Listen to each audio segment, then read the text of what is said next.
Hello everybody, I'm Gwen Campbell-Mindes. Welcome to Gwen's Bookish Ramblings and Book 8 of the Dr. Dolittle series, and incredibly this one picks up where the last one left off and does not in fact leap around in time.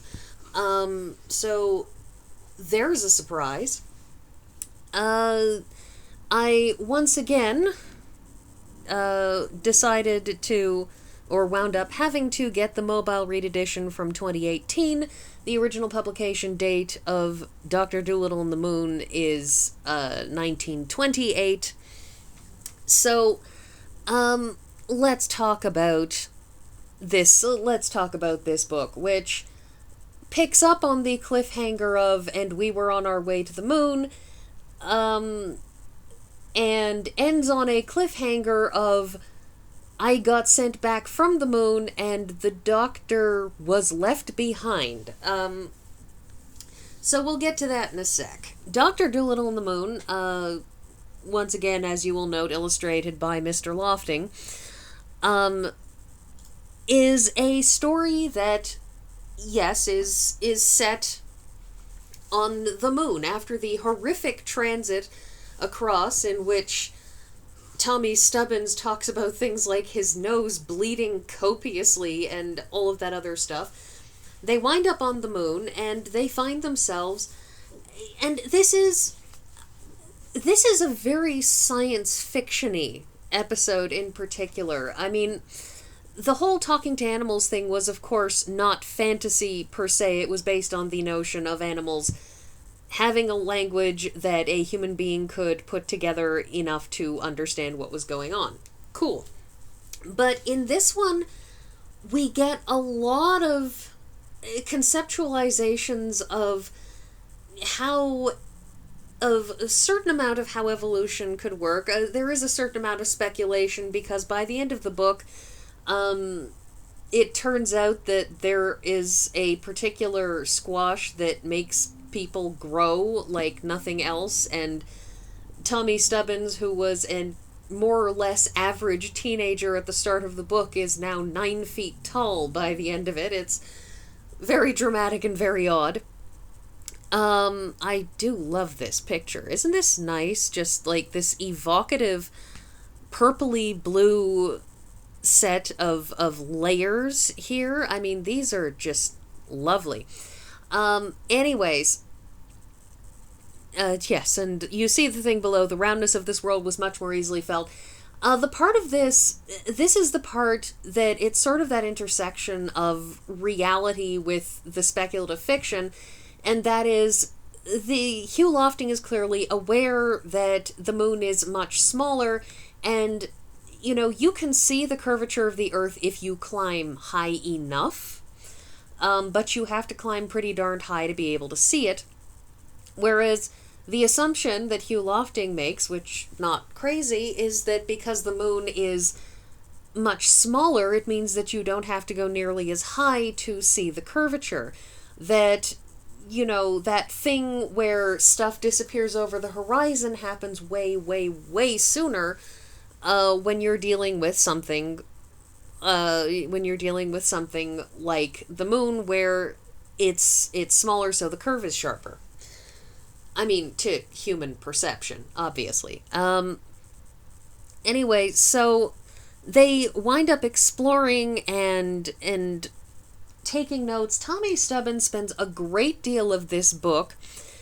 Tommy is the narrator in this, and he spends a great deal of the book discussing the work of being a scientist, and it's an interesting facet of these books, of Tommy Stubbins' character, especially in relation to Dr. Dolittle, is that you sometimes forget, with all of the stories as told by dogs and strange histories and weird events, that Tommy Stubbins managed to convince Dr. Dolittle to take him on as Dr. Dolittle's assistant in being a naturalist. That is, he's a scientist's, you know, assistant. He takes notes. He helps the doctor take measurements. He, you know, keeps track of things and does the grunt work, like, because scientists the further along you get as a scientist, the more likely you are to want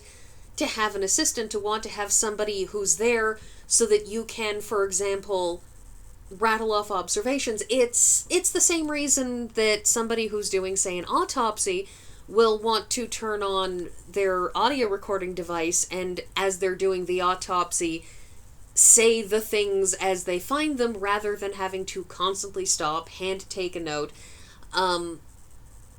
In this case, though, this is set in the 1820s.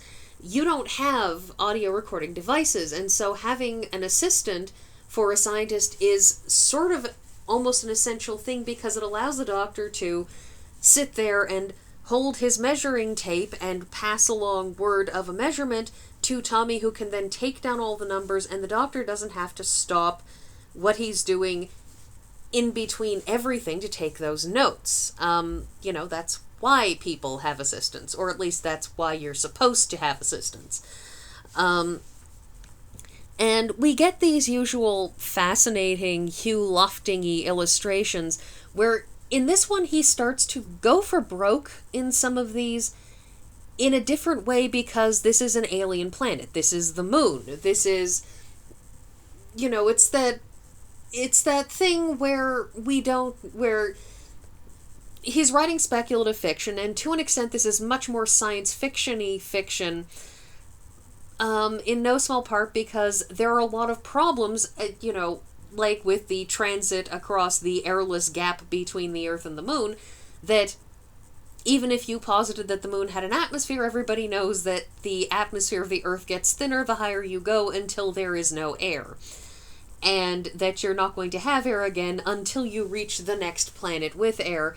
And so he had to solve that with his, superpowered flowers that keep producing oxygen, and so on and so forth. And so he does a certain amount of going for broke on illustrations like this one of just weird-looking plants. Also, the plants in this are much more motile. They are, in fact, they're not necessarily mobile, but they move a lot. They have a whole gestural language that the plants are not still, they are moving. And there's a certain amount of discussion of evolution, of the discussion of all of these animals and plants becoming bigger, becoming stranger, becoming more on the moon, and so on. It's very, very central. And it's very interesting because it is positing evolution, and positing an evolution in reaction to the new environment, and in a reaction to the notion that the plants and animals and a single human being who got stranded on the moon literally thousands upon thousands of years ago, and who somehow managed to still be alive millennia later, how he managed it is never made entirely clear, but, we're talking speculative fiction. We're allowed to have old Otho manage to somehow survive from ye olden caveman days to the present. But the thing is that, the animals evolve differently, especially once Otho insists on creating a sort of a council of all of the animals and plants to hash out a peace between them, and, organization and an agreement and population controls and all kinds of things. And so they all evolve in a much more cooperative, much less antagonistic fashion, because they don't need to be.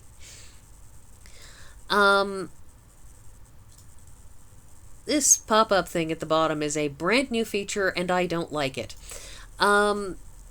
I just took this picture down because I like it, because this is really, in its way, relatively few things. It's just, this is an image of Dr. Dolittle and our friend Tommy Stubbins sitting on a cliffside watching the Earth rise, because, of course, once you're on the moon, it's not a moonrise, it's an Earthrise, and they're just watching the Earth in the distance, with the Earth just outlined in these just like scribbled lines creating an outline, and just this black silhouette of the cliff and it's just, he just has such a great eye for these evocative, just these evocative bits, and I love it so much.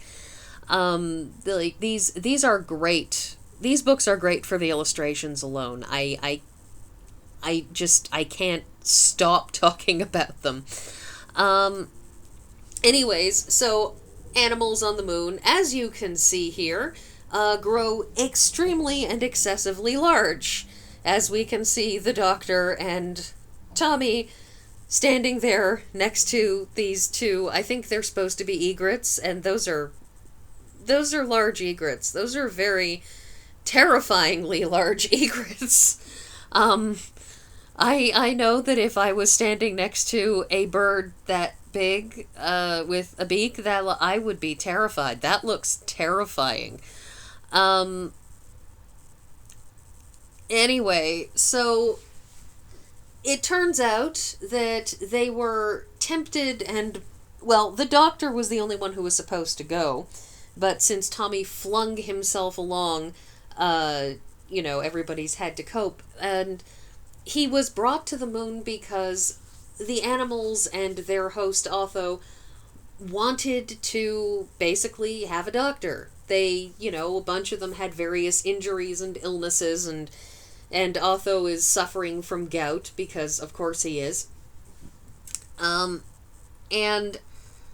so they found out about the Doctor because apparently sometimes when you have volcanic eruptions on the alternate Earth of Dr. Dolittle, sometimes things manage to get shot from the surface of the Earth all the way up to the moon, including a kingfisher who was minding his own business, and got blasted up to the moon from, like, a volcanic eruption, and told them all about the Doctor, which is how news got to another planet about this Doctor who talks to animals.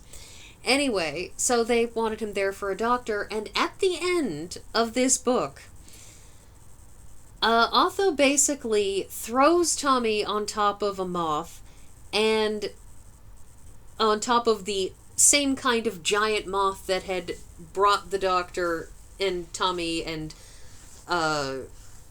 Polynesia and Chi-Chi the monkey, and had brought them all to the moon, and he throws them onto one of those and basically sends him back. And so Tommy, who has changed considerably since coming to the moon, finds himself 9 feet tall, dressed in random, like, moon plant clothing. Like, they'd had to, like, take a bunch of plants and change them and make them into clothing and, tree bark for sandals, because, if you're physically growing so fast that you go from, 5 and change up to 9 feet tall, you're gonna need new clothes. So he's 9 feet tall, his hair is unkempt and a mess, and he is somewhere in Salisbury, trying to make his way home to Puddleby, and he winds up falling in with a sort of a traveling, freak show caravan circus thing as a 9-foot tall guy, and he manages, after dint of some effort, to convince them to give him a suit and let him be seen as a man of intelligence, and he tells them wild and wacky stories of the strange foreign land that he came from, which are, stories of what happened on the moon, and makes his way back to Puddleby and sees his parents, who are apparently way calmer than he expected because they trust Dr. Dolittle so much, and they're like, oh, Tommy's off with Dr. Dolittle, he's fine. He's come back, he hasn't cut his hair in, 3 months, and is now 9 feet tall out of absolutely nowhere. It's fine. And the book leaves off on the cliffhanger of hopefully the Doctor will find some way to make it back from the moon. So that's this book, which is wild and strange, and just it's a work of fine imagination. I think it's fantastic. Anyways, so that's everything, and I will see you all next week.